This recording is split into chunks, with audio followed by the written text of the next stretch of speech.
la Neshama, elle est appelée Eitan. Elle a son nom à Eitan. Eitan, ça veut dire la puissance du cours d'eau. D'ailleurs, un cours d'eau, quand on veut faire de l'électricité, on met un barrage, on a carrément de l'énergie qui sort de ça. Tellement c'est fort. Et troisième chose que nous apprend Tanya, c'est qu'est-ce que Dieu? C'est quoi Dieu? D'accord? Donc, comment on se situe par rapport au niveau qui existe? Quelles sont nos forces pour y arriver?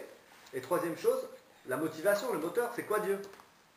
C'est quoi Dieu par rapport à ce que nous, on avait appris avant comme idée préconçue? Quelqu'un qui sert Dieu, qu'est-ce qu'il fait? Qu'est-ce qu'il fait? À quoi il pense quand il pense à Dieu? Qui est Dieu? Comment on peut savoir? Tu vois, est-ce qu'on est obligé d'étudier la Kabbalah? Est-ce qu'on est obligé de... Quelqu'un même qui ne connaît pas la Kabbalah, qui connaît que la Gemara. Qu'est-ce que c'est que Dieu? Par exemple, dans la Mishnah, c'est marqué, dans la Gemara, c'est marqué que Dieu, il se révèle à Rabbi Ishmael, par exemple, Kohen Gadol, et lui dit, il se matérialise sous la forme d'un homme, il le voit sous la forme d'un homme, qui s'appelle l'ange Catriel, etc. Il lui dit, bénis-moi mon fils, il lui dit. Dieu dit à Rabbi Ishmael, bénis-moi mon fils. Il lui a répondu que ta miséricorde domine sur ta sévérité. C'est-à-dire que tu nous voies avec miséricorde, tu nous pardonnes nos fautes, etc.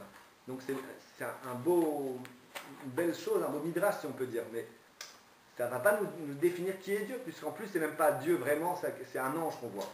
Tu vois? Et donc chaque fois d'ailleurs dans la Torah où on parle de Dieu, c'est un ange qui a sa place. Donc qu'est-ce que vraiment Dieu? Dans le Tanya, on a une définition de Dieu par rapport à nous. À chaque fois il va nous donner notre image à nous pour nous expliquer c'est quoi la divinité. Il y a un moment où on explique que dans le Zohar c'est marqué que la Shrina elle réside sur la tête de chaque homme et que l'homme, son corps, c'est comme une bougie et c'est comme une mèche de la bougie et le feu qui brûle c'est sa Neshama. Et la Neshama c'est la Shrina en fait. Donc ça veut dire qu'il a en lui une parcelle de Dieu en permanence. Il a Dieu sur lui en permanence. Tu vois, donc ça, on va définir par rapport à ça, que l'homme, tu sais qu'il a Dieu qui est localisé quelque part, d'accord, dans son étincelle divine, et qui va se répandre dans les midot. Il va se répandre dans les 10 midot qu'il a, qui sont Chokhma, Bina, Dat, c'est-à-dire d'abord les qualités intellectuelles qu'il a, qu'il possède, ensuite les qualités du cœur, les 7 qualités du cœur qu'il possède, qui sont les sentiments. L'amour, la crainte principalement, et tout ce qui en découle. Et donc, de la même façon qu'il a des sentiments et qu'il a un intellect, Dieu possède aussi des sentiments et un intellect. On voit d'ailleurs, c'est quelqu'un qui serait un psychologue, ou je ne sais pas comment on peut appeler ça, mais bon, quelqu'un qui définit le caractère d'une personnalité, il lit la Torah, c'est-à-dire le Tanakh, même les prophètes et tout ça, il voit que Dieu, il est comme ci et comme ça, il est dur, il est gentil, tu vois, il voit toutes les qualités, il a une personnalité, Dieu, il a une personnalité. Il a un cœur, il est Rahman, il est miséricordieux, il nous laisse 1, 2, 3, 10 000 chances au peuple juif, tu vois. Il y a un rapport d'amour en plus, très fort entre nous et Dieu dans la Torah. Donc tu pourrais définir par rapport à ça une certaine personnalité. Mais on ne peut pas pour autant le personnifier. Non, c'est pas qu'on le personnifie, mais il y a une personnalité dans la Torah. On voit, quand on lit le caractère, si on faisait ça en forme de bande dessinée, la Chas de Shalom, parce qu'on ne peut pas, comme tu dis, personnifier Dieu ni le dessiner, mais on aurait bien une personne avec un caractère, tu vois, un caractère bien défini. Et bien, dans la Torah, dans le Tanya, par exemple, dans la Chassidut, on t'explique c'est quoi la personnalité de Dieu, qui est reliée avec celle de l'homme, puisqu'on fera l'homme à notre image, c'est marqué, à notre ressemblance. Ça veut dire que l'homme, il a la possibilité de chercher les points de repère à l'intérieur de son cœur et à l'intérieur de son cerveau, de sa tête, de son esprit, de son intellect pour définir c'est quoi Dieu. Et le Tanya va lui dire, voilà, il y a 10 sphères célestes et il y a 10 midot de l'homme. C'est comme on pourrait dire la prise mâle et la prise femelle qui s'emboîtent chez un prophète par exemple. Tu vois que comme il a la parole de Dieu, comment Dieu, le prophète il devient complètement hystérique quand on reçoit le dévoilement de Dieu. On voit dans les prophètes, ils racontent qu'ils se roulent par terre, ils enlèvent leurs habits, etc. Toutes sortes de choses où ils sortent d'eux-mêmes. Mais c'est exactement ce qui se passe, c'est-à-dire que Dieu s'habille dans une personne, c'est possible. C'est ce qui se passe. Et quand Dieu s'habille dans une personne, ça le change quoi, à l'intérieur. Tu vois? Puisque tout de suite, la première chose qu'il dit, pratiquement tous les prophètes, qu'est-ce qu'ils disent? Je suis un homme aux lèvres impures. Tu vois, tout de suite, il se rend compte du mal qu'il a en lui parce qu'il a la pureté totale qui s'habille en lui. Tu vois, bon, ça c'est des exemples, mais ça n'a rien à voir avec comment on va définir, nous, Dieu, par rapport à nos critères, qui sont en fait les critères que Dieu il a lui-même. Et là, ça va changer. On va s'apercevoir que Dieu, c'est pas du tout ça. C'est autre chose. Ça, c'est comment il s'habille dans le monde, selon les sphirotes. Mais il y a au-dessus de ça quelque chose. Et c'est ça qu'on va atteindre. Et c'est ça qu'on veut vraiment. C'est quoi? C'est le Hatzmut, l'essence. L'essence de la personne, l'essence de Dieu. Et pour définir c'est quoi l'essence, il faut regarder encore une fois en nous. Comment on fait pour définir l'essence? Chez nous. Chez nous, comment on fait? L'introspection? Oui, exactement. Tu prends quelqu'un, par exemple Nathanaël, tu as un prénom qui te définit. Maintenant, il est fait pour qui ce prénom? À qui est-ce qui s'en sert de ce prénom? À quoi il sert? Pas à quoi il sert, mais qui s'en sert? À qui il est destiné ce prénom? Aux autres. Exactement. Il est uniquement destiné aux autres d'ailleurs. Il n'est pas du tout destiné à toi. Comment tu t'appelles toi-même? En fait, quand on te demande comment tu t'appelles, tu devrais dire je. C'est comme ça que je m'appelle. Moi-même, je m'appelle je. Quand tu penses que tu es tout seul chez toi, tu te regardes dans la glace, tu dis voilà, je pense à ça, je me dis ça, je. D'accord? Donc ça, encore je, c'est un niveau de toi-même qui est reconnu par toi, mais c'est pas toi. C'est pas toi. Qu'est-ce que c'est que toi? Toi, c'est au-dessus du jeu, parce que le jeu ne définit que ce que tu connais de toi-même. Tu vois? Mais il y a énormément de choses que tu ne connais pas sur toi-même, ton inconscient. Il faut savoir que le cerveau est une caméra vidéo, rien que ça, au niveau du pshat, au niveau du sens simple, c'est une vraie caméra vidéo. Depuis la naissance, tu as tout enregistré, tout ce que tu as vu, tout ce que tu as entendu, tout ce que tu as pensé, toute l'atmosphère. Maintenant, on va dire par exemple, un homme, il va de la maison à la choule pendant 6 minutes, tu vois, 6 minutes de marche dans la rue, il enregistre tout ce qui se passe dans la rue, les bruits, les klaxons, les voitures qui s'arrêtent, la personne qui passe à côté, tu vois, toutes ces choses-là, il les enregistre. Tes pensées en plus, il enregistre. Tout, il enregistre. Donc ça veut bien dire que tu ne connais pas tout ça quand même. Tu connais qu'une petite partie extrêmement limitée de ton conscient, de ta personne à toi. Et ça, donc c'est je. C'est ce que toi, quand tu dis je, c'est moi, ma personne entière, mais bon, ça comprend aussi tout ça, mais en arrière-plan. Maintenant, c'est qui toi-même, l'essence de toi-même, c'est quand tu enlèves justement, tu vas au-dessus du jeu. Tu vas au-dessus du jeu, et là, c'est ta personne absolue, telle qu'elle est déliée de tout sentiment et de tout intellect.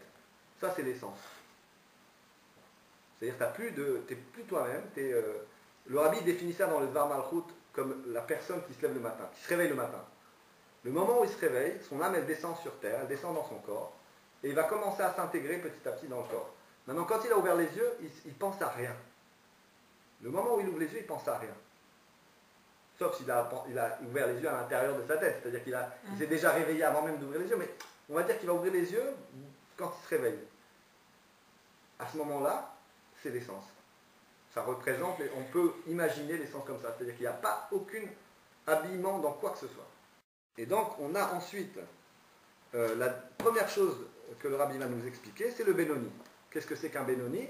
Il ne va pas nous expliquer ce que c'est qu'un Benoni, il va nous dire qui était Benoni par exemple.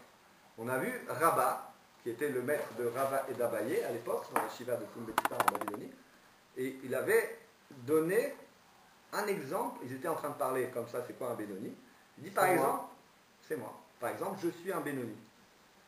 Abaye lui a répondu direct du tac au tac en disant, si toi t'es Benoni, que nous on te considère comme le tzaddik de la génération, ça veut dire nous on n'existe pas. On est des méchants, ça veut dire. Si tu prends l'échelle tzaddik, Benoni, Racha, le Benoni étant au-dessus de quoi? Des méchants. Si toi tu disais que c'était un tzaddik, nous on aurait été au moins Benoni. Mais là tu dis que toi t'es Benoni, ça veut dire qu'on est méchants. Et les méchants de leur vivant sont appelés morts. Donc tu nous as tués. C'est comme ça qu'il dit, tu ne laisses de place à aucune vie. Comme ça il lui répond. Ça c'est Abaye. Et Rabba, donc, on apprend par la suite dans le chapitre qu'il s'est trompé sur son compte. Donc ça veut dire que le tzaddik et le Benoni sont deux niveaux très très très très liés.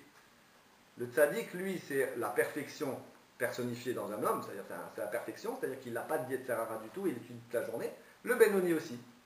Sauf que lui, on a dit il est Keracha, c'est-à-dire qu'il a un cœur de méchant. Ça veut dire quoi un cœur de méchant? Chas v'shalom, Benoni c'est pas un méchant, mais dans son cœur montent toutes sortes de pulsions. Quelle est l'origine de l'âme animale? Donc, dans le premier chapitre, on parle de l'âme animale. Dans le second chapitre, on va parler de l'âme divine.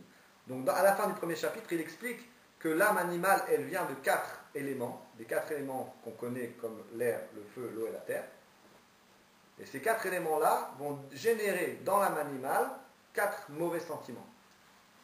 On a dit la colère, l'orgueil, l'amour des plaisirs, ça c'est l'eau. La terre, la paresse et la tristesse. Et l'air, la vantardise et les propos vains, les propos futiles. D'abord, on s'aperçoit qu'on a 2 âmes. Maintenant, on vient de s'apercevoir que le juif, il a 2 âmes. Une âme animale dont on a parlé tout plus haut, et une âme divine. Nefesh Hashenit, dont la seconde âme, Bé-Israël, donc le juif, I Chelek Eloka. C'est une parcelle de Dieu. D'accord? Donc on a une âme divine, c'est pas que c'est une âme qui a la propension à faire le bien, qui veut faire le bien tout le temps, qui est programmée pour faire le bien. Non, c'est une partie de Dieu. D'accord? Une partie de Dieu, et il va donner 2 termes complètement antagonistes. Mémal, mamash. C'est-à-dire à la fois d'en haut, et mamash, ça veut dire vraiment dans le niveau le plus matériel possible. Mamash, ça vient du mot mamashut, qui veut dire matériellement, grossièrement. Tu vois? Non, pas grossièrement, mais très très matériellement. On va dire. Donc ça veut dire que la parcelle de Dieu d'en haut, qu'est-ce que ça veut dire? D'en haut où? Pousser en haut. Chokhma de Hatzilut. L'âme divine du juif, elle vient de Chokhma de Hatzilut. Le premier monde, Hatzilut. Le monde de Hatzilut qui est le plus proche de Dieu en fait. Ça vient du mot Etzel, chez Dieu. Chez. Etzel. Avec Aleph. Hatzel, ouais. Etzel. Hatzilut, c'est quoi d'autre? Alors, Hatzilut, c'est le monde le plus proche de Dieu qui n'est pas encore vraiment un monde. On l'appelle monde parce qu'il y a quand même un certain voile. Et le mot monde en hébreu se dit Olam, du Lachon Hélène. Quoi, Caché. Voile. Ouais. Voile, du mot de l'étymologie, le voile, Hélène. Mais, c'est pas encore vraiment un monde. Il est encore complètement attaché à Dieu. Ensuite, il y a le monde de Bria. Il y a entre les deux mondes, il y a une parsa, ce qu'on appelle, c'est-à-dire un autre Tzimtzum, une sorte de Tzimtzum, où il y a un autre voile. Mais là, il y a un vrai voile. C'est-à-dire que c'est plus du tout Dieu. C'est un monde. Ça s'appelle Bria. Le monde de Bria, qui est un monde qui comporte des anges et des Neshamot, des anges aussi. Alors qu'en haut, il n'y avait que des Neshamot. Ensuite, il y a une autre parsa, et chaque fois, le monde se réduit. Hein. C'est un autre monde plus petit, plus limité en même temps. Ensuite, il y a le monde de Yetzira, où là déjà il commence à y avoir des formes, plus de matérialité. Le mal a déjà un impact là-bas, il a déjà une influence.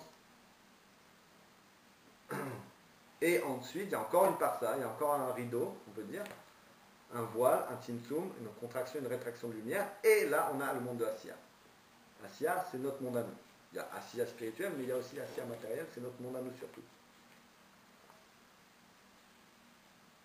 Où là on a la forme et la matière, c'est-à-dire, comme on a dit tout à l'heure, la 3D.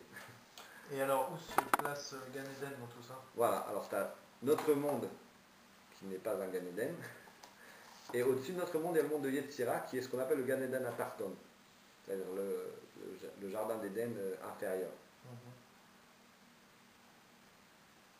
Et ensuite, le Bria, c'est Gan Eden Aelion. C'est le monde, le Gan Eden supérieur. Maintenant, tu as évoqué très très justement les sphères, le système des sphirotes. Et ce système-là commence dans les 4 mondes, existe dans les 4 mondes, multiplié par 10. Donc dans chaque monde, il y a 10 sphères. Chokhma, Bina et Dat. Donc la sagesse, la connaissance. On ne va pas expliquer tout de suite parce qu'après il y a un autre chapitre qui parle de ça. Mais là, on est en train d'expliquer l'adresse spirituelle de la Neshama. D'où elle vient. Voilà, la première sphère s'appelle Chokhma, la toute première sphère qui s'appelle Chokhma, de là-bas vient la Torah. La Torah, elle descend de là-bas, de Chokhma de Hatzilut. C'est le plus haut niveau. Après, il y a Chokhma de Bina, il y a Chokhma de Bria, Bina de Bria, etc. Les 10 sphères qui se retrouvent en Bria. Après, il y a encore les 10 sphères qui se retrouvent dans Yetzira. Et après, il y a encore les 10 sphères qui se retrouvent dans le monde spirituel de Asiya, dans le monde animal.